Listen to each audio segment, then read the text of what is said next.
Hello students, आपका बहुत बहुत स्वागत है आपके अपने channel physics by Hariom sir में। तो स्टूडेंट्स, आज हम पढ़ने वाले हैं प्रयोगात्मक भाग, प्रैक्टिकल सेक्शन। ये प्रैक्टिकल सेक्शन बहुत ही इम्पोर्टेंट होता है और जो टेक्निकल सब्जेक्ट हैं या नॉन टेक्निकल हैं जिनमें भी प्रैक्टिकल हैं उन सभी के लिए बहुत ही इम्पोर्टेंट भाग होता है। तो जिन लोगों ने चैनल को सब्सक्राइब नहीं किया है, चैनल को लाइक नहीं किया है, लाइक कर लीजिए, सब्सक्राइब कर लीजिए और सेक्शन को शेयर कर दीजिएगा। चलो शुरू करते हैं वीडियो। प्रयोगात्मक भाग में आज हम पढ़ने वाले हैं स्टूडेंट्स कि इसको कैसे हम रिप्रेजेंट करें नोटबुक में और कैसे रिप्रेजेंट करें पेपर में। तो दोनों पहलुओं पर हम बात करेंगे। तो चलो समझते हैं। प्रयोगात्मक भाग का मीन्स होता है, प्रैक्टिकल मीन्स होता है लर्निंग बाय डूइंग, अर्थात करके सीखना। जिन चीज़ों को हम करके सीखते हैं उन चीज़ों को हम कभी भूलते नहीं हैं। तो इसलिए प्रैक्टिकल भाग जो है बहुत ही इम्पोर्टेंट है। थ्योरी का निर्माण भी प्रैक्टिकल से ही होता है, प्रयोगात्मक भाग से ही होता है। अगर हम प्रैक्टिकल करना जानते हैं, प्रैक्टिकल के बारे में हमें पता है और प्रैक्टिकल हमने किया है, तो थ्योरी हूबहू हम स्वयं लिख सकते हैं। तो कह सकते हैं कि जो थ्योरी है, थ्योरी का जो पार्ट है, थ्योरी जो है वो प्रैक्टिकल से निकलती है। ठीक है ना। चलो इसे कैसे राइट करते हैं इसके बारे में बात करते हैं। इस क्षेत्र में काम करने वाले आपने बहुत से वैज्ञानिकों का नाम सुना होगा। एडिसन का नाम आप सब लोग जानते ही हैं, जिन्होंने बल्ब का आविष्कार करके पूरे विश्व को आश्चर्यचकित कर दिया था। तो एडिसन जो थे वो बहुत नॉर्मल छात्र थे, बहुत ज़्यादा अच्छे नहीं थे, फिर भी उन्होंने प्रैक्टिकल वर्क किया और थ्योरी का निर्माण कर दिया। और एडिसन ने जो सर्च की उसे सारा विश्व जानता है। दूसरे साइंटिस्ट हैं फेराडे। फेराडे ने भी बहुत अच्छा काम किया है इसी क्षेत्र में, साइंस के क्षेत्र में। और ऐसे ही मैडम क्यूरी, इन्होंने भी साइंस क्षेत्र में काम किया है। और सर सीवी रमन का आप लोग जानते होंगे, इनको नोबेल प्राइज़ मिला और इन्होंने भी पूरे विश्व को आश्चर्यचकित कर दिया। तो ये सभी जो साइंटिस्ट थे, जो एग्जाम्पल मैंने आपको बताए, इन्होंने थ्योरेटिकल वर्क ना करके प्रैक्टिकल वर्क किया और प्रैक्टिकल से थ्योरी का निर्माण किया।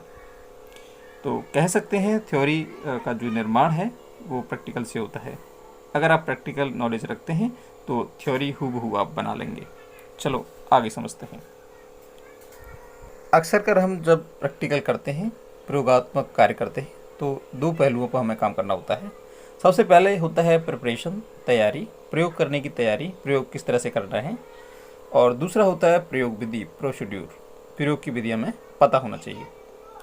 अगर ये दोनों तरह से हमें दोनों तैयारियां हमारे पास हैं तो हम प्रैक्टिकल करने के लिए तैयार हो सकते हैं।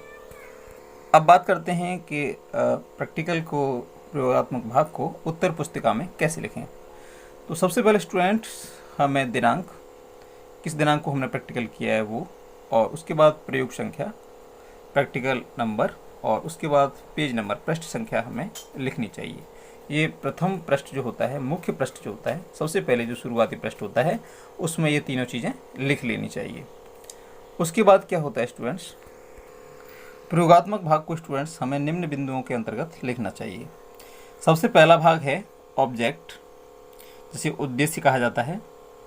इसके अंतर्गत हम प्रैक्टिकल, कौन सा प्रैक्टिकल कर रहे हैं, उसका क्या नाम है, ये सारी चीज़ें ऑब्जेक्ट के अंतर्गत आती और क्या उद्देश्य है, इसे करने का क्या पर्पज़ है।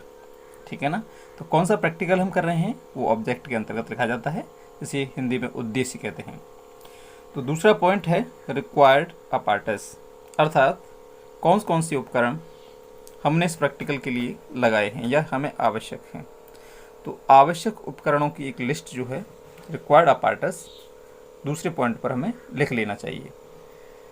तीसरा पॉइंट है short description of the apparatus, अर्थात उपकरण का संक्षिप्त विवरण। इसमें क्या होता है स्टूडेंट्स, इसमें जो भी हमारा अपार्टस है वो किस काम के लिए यूज किया जा रहा है या उसका शॉर्ट में क्या नाम है और उससे क्या क्या किया जा सकता है, और उसकी जो लिमिटेशन है वो सारी चीज़ें शॉर्ट में हमें लिख लेनी चाहिए।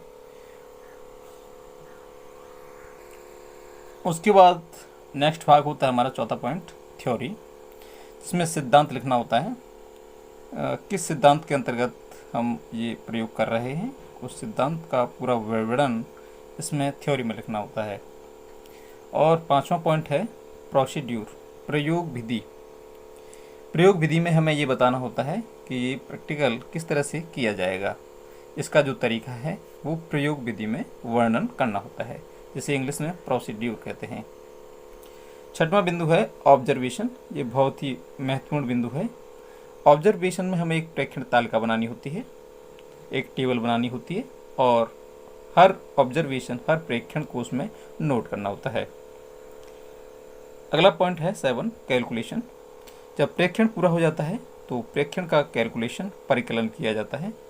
ये गणितीय गणना है एक, इस गणना में हमें पता चल जाता है कि जो हमने प्रेक्षण किया है उसकी वैल्यू कितनी आ रही है।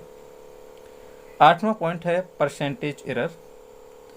हमारा प्रैक्टिकल जो हुआ है उसमें कितनी त्रुटि हुई, हम मानक मान से उसकी तुलना करके परसेंटेज एरर निकालते हैं, प्रतिशत त्रुटि ज्ञात करते हैं। ये भी एक महत्वपूर्ण पार्ट है परसेंटेज एरर।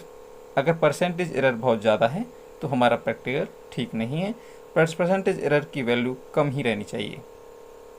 तो इसका परिकलन के बाद परसेंटेज एरर निकाल लेते हैं, प्रतिशत त्रुटि ज्ञात कर लेते हैं। उसके बाद नेक्स्ट पॉइंट होता है रिजल्ट। रिजल्ट में परिणाम होता है, हमारा क्या रिजल्ट निकल के आया। कैलकुलेशन के बाद जो हमने एरर निकाली और एरर के बाद हमें परिणाम प्राप्त होता है, रिजल्ट फाइंड हो जाता है और इस रिजल्ट की हम तुलना मानक वैल्यू से कर लेते हैं। 10वां पॉइंट है हमारा प्रिकॉशंस, सावधानियाँ। ये बहुत ही महत्वपूर्ण बिंदु है। सावधानियाँ बदलती रहती हैं, कुछ सावधानियाँ स्थिर भी होती हैं जिन्हें हमें पता रहता है। तो जितनी सावधानियाँ हम रखेंगे उतना ही हमारा जो प्रैक्टिकल है, हमारा जो प्रयोगात्मक भाग हमने जो किया है, जो हमने प्रयोग किया है, उतना ही शुद्ध होगा। 11 हमारा पॉइंट है प्रोबेबल एरर, संभावित त्रुटियाँ। कुछ त्रुटियाँ ऐसी होती हैं जो हमें पता नहीं चलती, तो क्या क्या संभावित त्रुटियाँ होती हैं इन्हें भी हमें नोट कर लेना चाहिए, ठीक है ना। तो ये थे 11 बिंदु जिसके अंतर्गत हमें प्रैक्टिकल को लिखना चाहिए। तो आपको वीडियो कैसी लगी? अगर वीडियो अच्छी लगी तो लाइक कर लीजिएगा और चैनल को सब्सक्राइब कर दीजिएगा। तो बहुत बहुत धन्यवाद आपके लिए। आप thank you very much watching the video.